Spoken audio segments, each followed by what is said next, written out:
Hi, I'm Rebecca, qualified therapist. Today I'm going to talk a little about one of the many things that anxiety sufferers do that tends to make their anxiety worse or keep them stuck in their road to recovery, whether they've got help or whether they're doing it solo. This is one of the many things to look out for in your journey through recovery. Okay, so one of the main things that I have to talk to lots of clients and patients that I work with is that anxiety essentially represents a tension or a resistance towards something that's happening, and your narrative about something.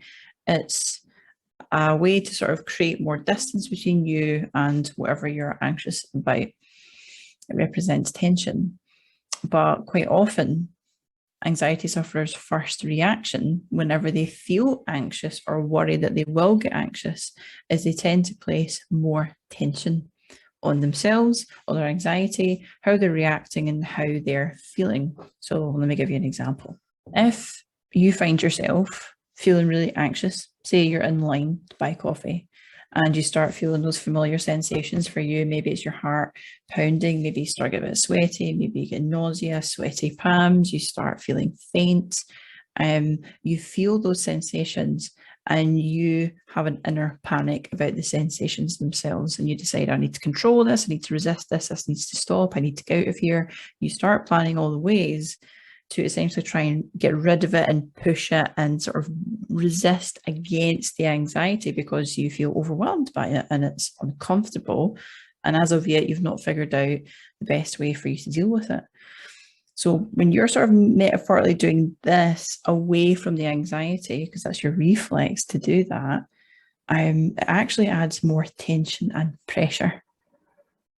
And anxiety already represents resistance towards something. So when you get resistance, you add more tension and resistance again, you get this, you get stuck. And that's most likely where you are if you're watching a video like this. So what I'd offer for you to reflect on, which might seem quite small and trivial, but is actually super important because there's loads of ways that we add tension toward an experience that already represents resistance towards something.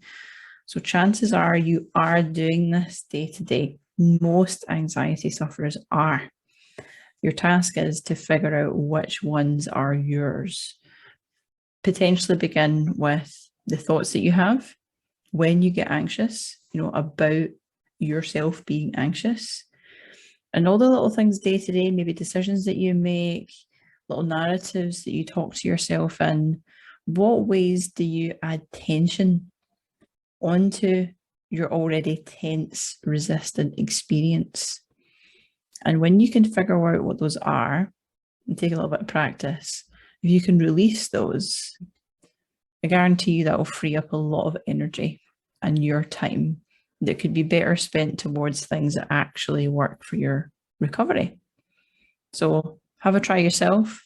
Try and figure out and look out for the ways that you add tension onto a disorder or experience which already represents your feeling resistance about something. So good luck. Let me know in the comments below what you find. Do you now realize that you do this? Let me know what your immediate thoughts are and what you notice about yourself over a couple of days. Take care. See you in the next video.